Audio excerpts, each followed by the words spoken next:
ধর্মের এই বদ্ধ কুঠিরে আজ কতদিন পরে এরকম নির্মল বিশুদ্ধ বাতাস বইছে বলুন তো?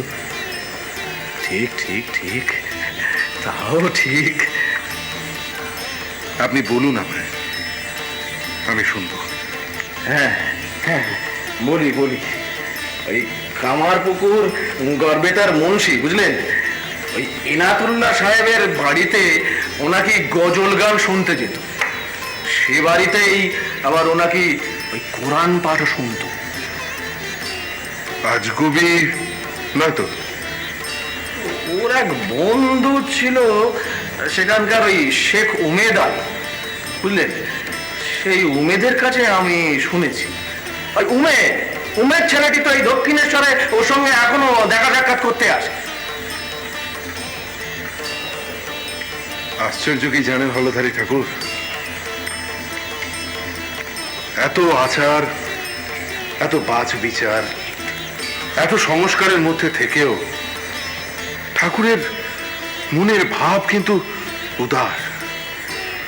আর ভেবে দেখুন, এসব তিনি তার গুরুলব্ধ জ্ঞান থেকে পাননি, তার গুরুদের কাছ থেকে তিনি এসব পাননি। কারণ তার সমস্ত গুরুরাই তাদের নিজস্ব পথের এক একজন পথিক। তাহলে তাহলে কি তাহলে কি ঠাকুর নিজেই সব গুরুর গুরু, মহাগুরু?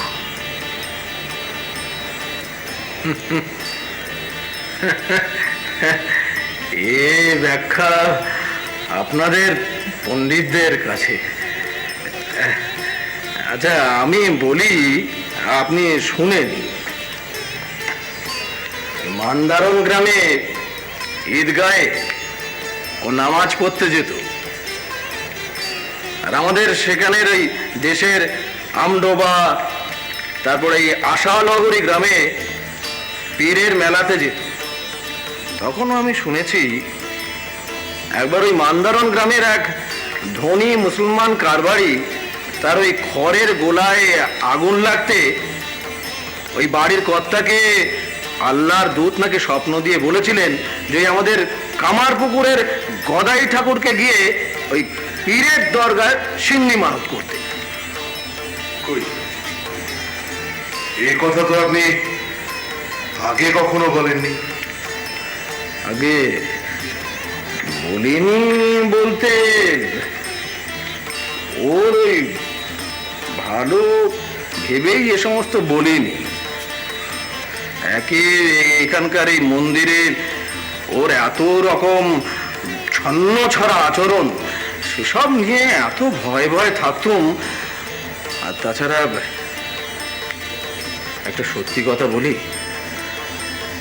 ও ছিল আমাদের ওই টিকে ধরাবার জামিন আর কি। তাই ভাবতুম এই মন্দিরের মালিকরা যদি ওর কথাবার্তা এই সমস্ত শুনে ওকে এই মন্দির থেকে তাড়িয়ে দেয়।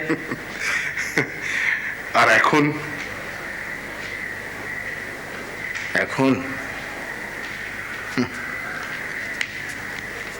এখন মনে হচ্ছে এই মন্দিরের মালিক আসলে ও।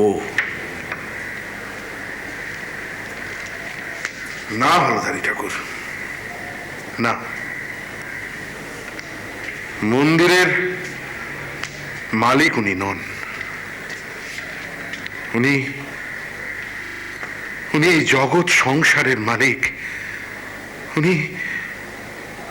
উনি জগদীশ্বর। উনি জগদীশ্বর।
কপাল গো আমাদের, এমন রত্ন গব্বাকে চোখের দেখা দেখলুম।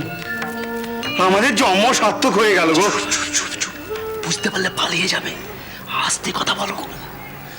ঠাকুর কত বলেছেন আমাকে, সারা জীবন কত কষ্টই না সয়েছেন।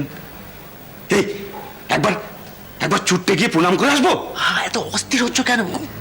তুমি জানো না, আজ দশমী অবধি ঠাকুর, সেজবাবু কেউ এ পাশে নেই। কাল ওরা এলে যদি আর এমুখো না হন, তাহলে তো আর আমরা সুযোগই পাবো না। ঠাকুর, সেজবাবু কেউ এ পাশে নেই। কাল ওরা এলে যদি আর এমুখো না হন, তাহলে তো আর আমরা সুযোগই পাবো না। তোর তালিকা যা থাকে কুল কপালে। মা, মা গো! কি বাবা, কেন?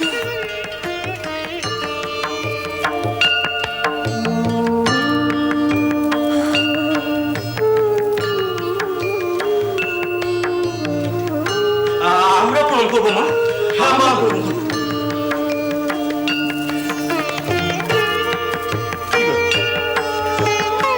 তুমি এখানে? তোমাদেরও তো কোনো কাণ্ডজ্ঞান নেই দেখছি বাবু। কেন মায়ের মন্দিরে এসে তোমরা ওনাকে প্রণাম করছো? কেন গো, কিসের এত পাস বিচার?